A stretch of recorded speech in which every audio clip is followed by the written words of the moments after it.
I'm Nat. Welcome to Oasis Hub. So this is the next part in our series of short video clips just explaining some pre-Pilates exercises, some pre-Pilates basics. This time we're going to be going face down onto the floor and we're going to be working on back extension. So we're working on the area behind the neck extensors here, which have this sort of movement and this sort of movement. We're also working on the upper back through here, and you can imagine that posture in society these days, there's a lot of forward shoulder movement, there's a lot of forward head placement, especially with our use of devices.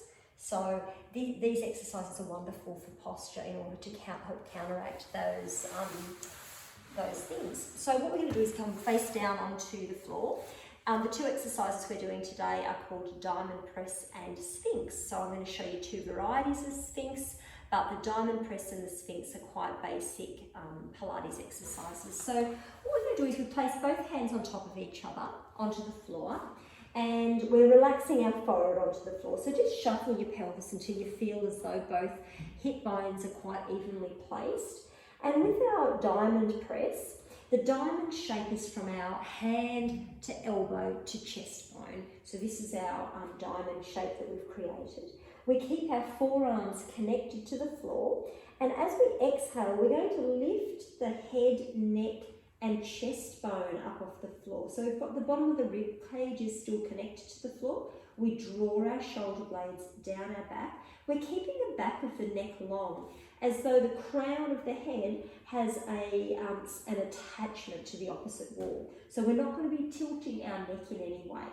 We exhale to lift and we inhale to lower. So it looks like this. Exhale to lift, forearms connected, rib cage and chest bone lifting up off the floor, and inhale to gently lower back down. So we're not coming up high enough to create tension in our lower back. This is all about our upper back and neck extensors.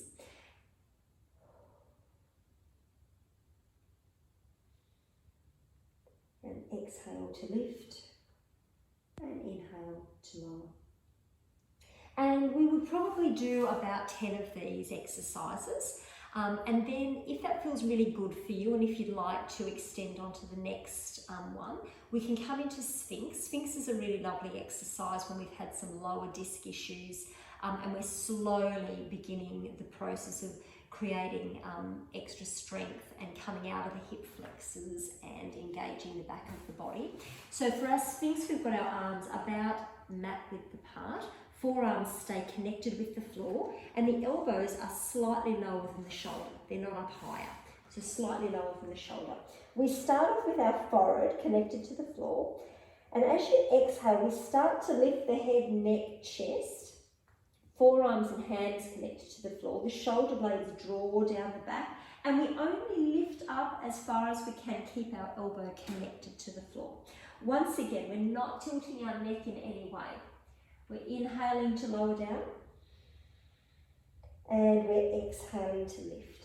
Drawing the shoulder blades down the back, so we're feeling the muscles from the back of the neck to the mid-thoracic area connect. We may also feel it through the lower back. I don't want pain through the lower back though. Just taper where you need to go for your range of movement. For some of us it will be quite a low range of movement. For others we can come all the way up.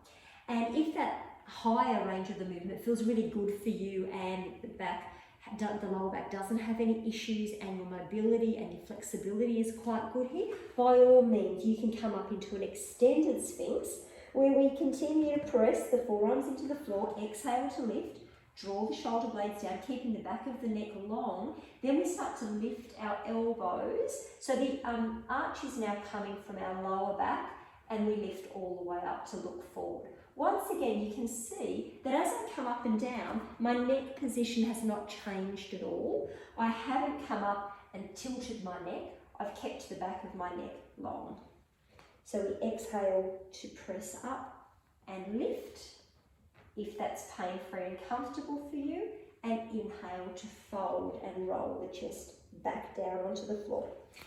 Once again, I would go about 10 of these if they feel good for you. Thank you for joining me.